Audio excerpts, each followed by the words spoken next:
Hello everybody, welcome back to another Minecraft video, where today I'm going to be showing you the basics of redstone, starting with the redstone clock.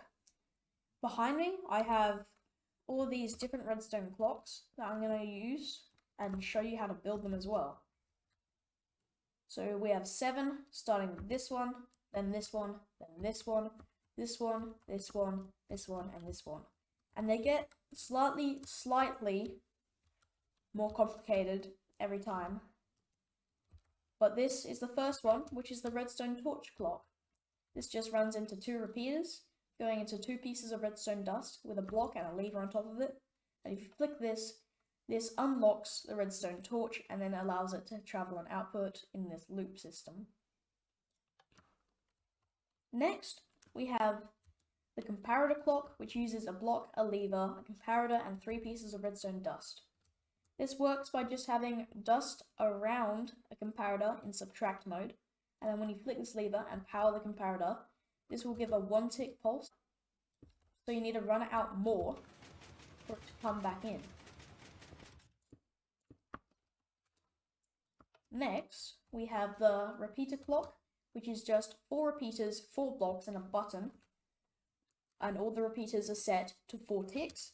So as you can see, we have the redstone repeater clock, and if you hit that button, the signal will just travel around through these blocks and cause a redstone loop effect. And again, if you run redstone dust out of one of these blocks or happen to have it on top, it will turn off and on repeatedly. This one I've actually come over here because it's a little difficult to explain. So what we have here is an advanced hopper timer.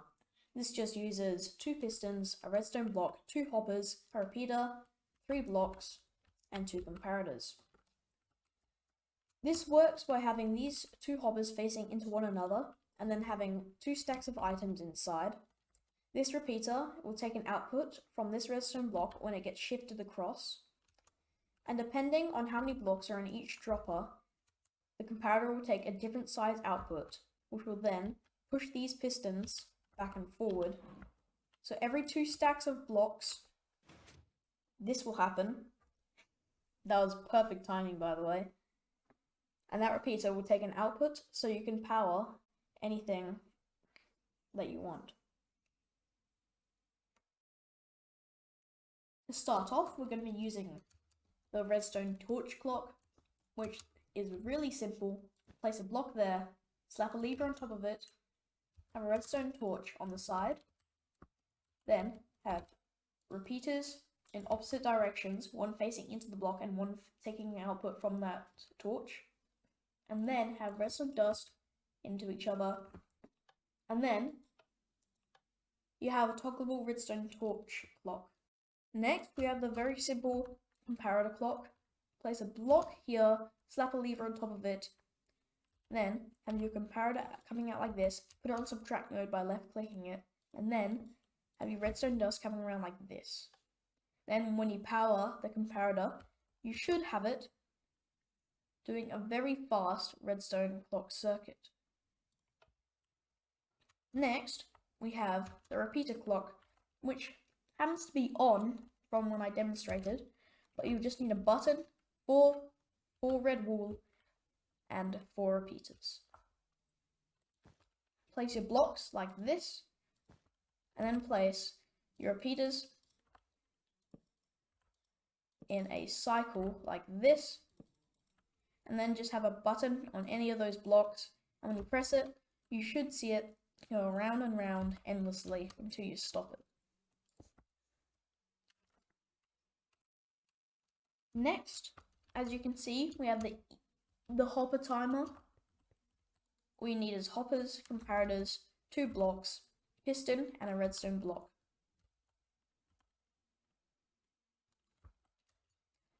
What you want to do to start is place a block here and a block here.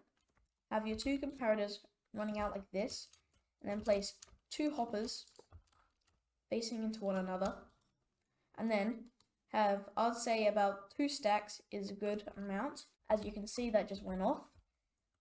Now, what you want to do is place your pistons on top of these comparators, facing into the hoppers, like this, and then have redstone dust on the top of these hoppers, on the top of the block, sorry, and then place your redstone block there, and more redstone dust there.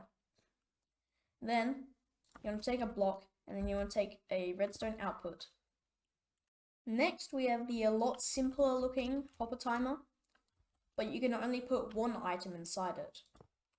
So just start by placing a hopper like this, and then break that hopper, and then have it facing into one another again. Then, grab a comparator, have it taking output from one of those hoppers, put an item inside one of them, and then place a block here, a lever, and on top of that block, and then you'll be able to toggle that on and off. Because when you power a hopper with redstone, it locks it and no items can move to it or through it. Next, we have the observer clock, which looks quite different. But for those of you who don't know, if you place two observers into each other, this one detects that this one's been placed, but this one detects that this one's detected being placed. That sounds confusing. But then, to toggle it, you just place a redstone dust underneath it, and then have a lever on top of it, on top of a block, and then you can choose whether to have it on a constant or have it flashing on and off. To build this, you just need two observers and face them into each other like this. Then take an output, then have a block on top with a lever. Now you can toggle it on and off. Next is the 7th and the final redstone clock. What you want to do with this is you just grab two droppers, face them in to one another like this, then have two observers facing out of them, and then have two blocks giving an output to these. Why are they here again? Continuing, we have these taking... Do not stand on my redstone contraption, sir. Leave. Yes, leave. Now. Control your llamas. Anyway, you have the observers taking an output from both of these droppers, and then you place two pieces of redstone dust, and then two blocks on top of those droppers, and then have two repeaters going into them on different times like this. Anyway, as I was saying, flick the lever and you should see this redstone clock effect starts to happen. Anyway, I do hope you've enjoyed, and I hope these guys have enjoyed stepping on my redstone contraptions. But if you have enjoyed this video, don't forget to like, and if you're feeling nice, subscribe. It's free, and why not? See ya.